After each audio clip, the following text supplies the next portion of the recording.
Today's topic is on, of course, this global crisis and its implications. But before we start this, discussion, we need to understand from very much honestly. So this crisis is just a result, like what Senator Mujahid said, it's a consequence of the illegal U.S. and Israel military action against Iran. Okay, it is not the cause. Okay, it is a consequence of that action. Okay, so we need to remember this, of course, and of course.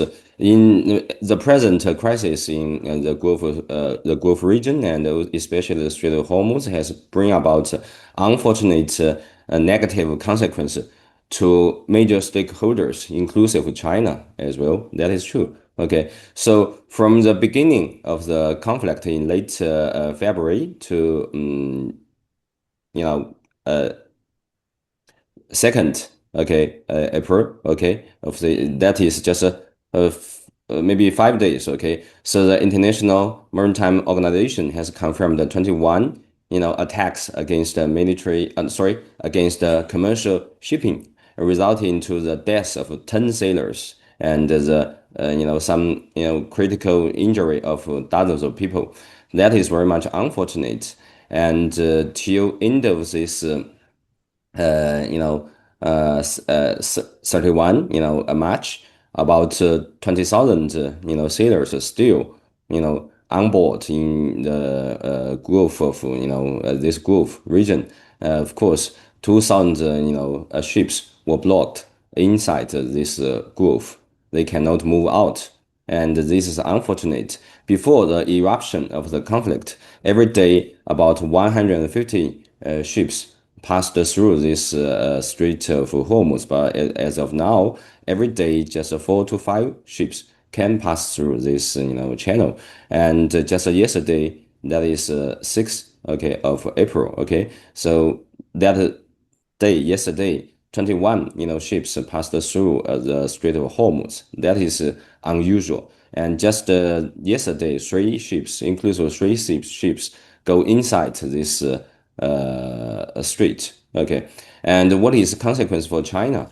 So to be honest, there is some consequence for China, but not as grave as some expect. Okay, so in the year 2024, and in fact in 2025, is almost the same thing. Okay, the Chinese oil importation from the Gulf region, that is from Saudi Arabia, Iraq, UAE, Kuwait, and Qatar, constitute 37% of all Chinese oil importation.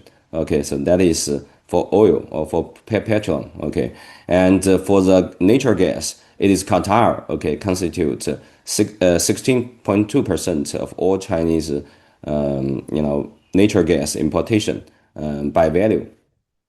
So that is to say, the blockage of this, of course, uh, Strait of Hormuz is going to bring about some consequence for China, but still manageable.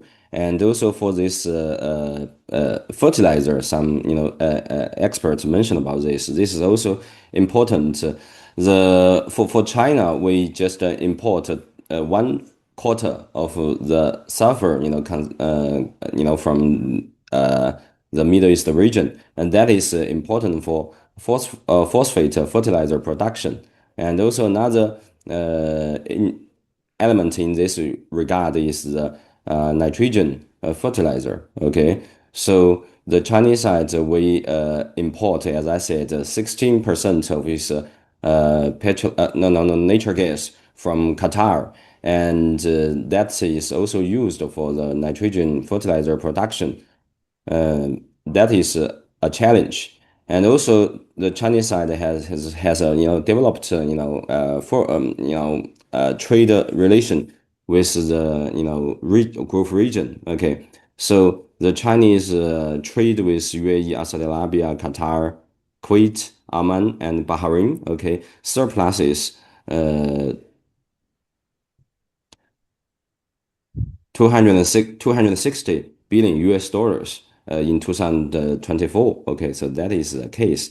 And we also have nuclear power cooperation with Saudi Arabia and photovoltaic collaboration with this region. That is to say, China, of course, is suffering from this, impact of this crisis in this region. However, as I said, this impact is manageable. Okay, it is limited and manageable. And so for China, okay, so we are somewhat confident in this regard, because number one, we do have this, oil, reserve, okay, strategic reserve.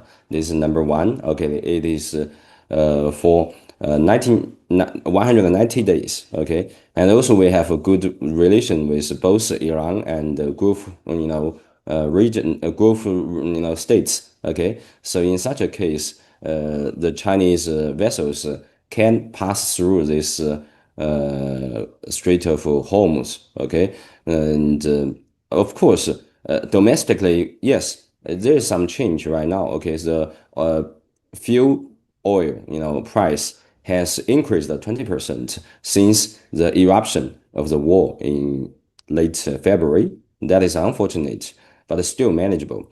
Um, However, uh, for the long term, okay, scenario, that would be a pressure, okay, and we will have to try to put that under control, and that might increase uncertainty, okay, that would be a pressure. Number one. Number two, China do has a concern about regional stability, okay, because of course, it's not just energy. It's also about food security. It's also about economic stability. It's also about China investment in such countries. Okay, like not just in Middle East, for example, in Southeastern nations. Okay, they are also trying to reduce the energy consumption, right? But in such regions, China do have a big stake. Okay, not just in Southeastern Asian, also in Pakistan, in South Asian regions as well.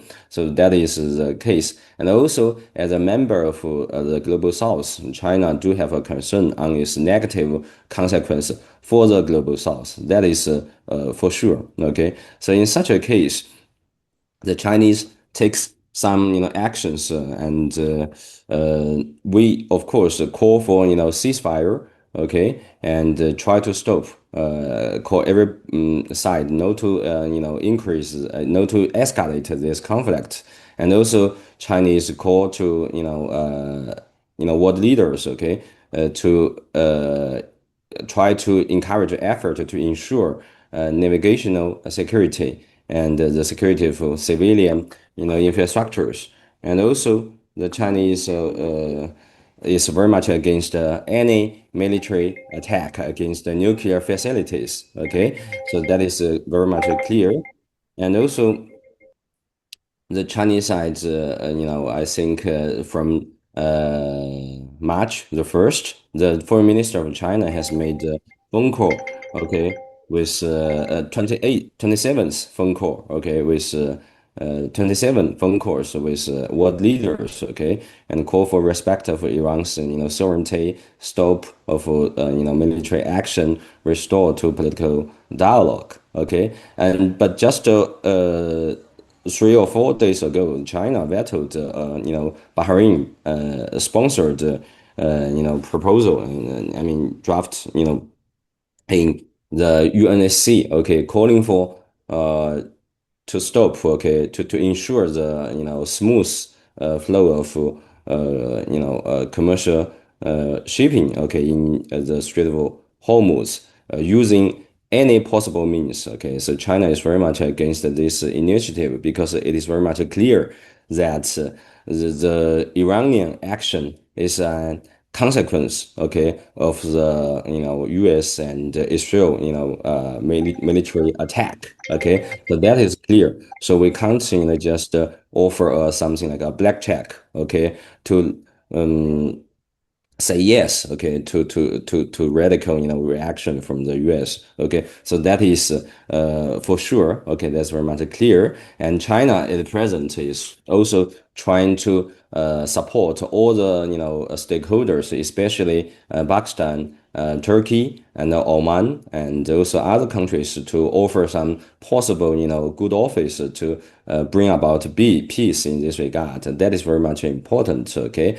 And in this regard, we very much appreciate Pakistan's unique role because that would be very much difficult, but that would be a necessity. Otherwise, we can hardly, see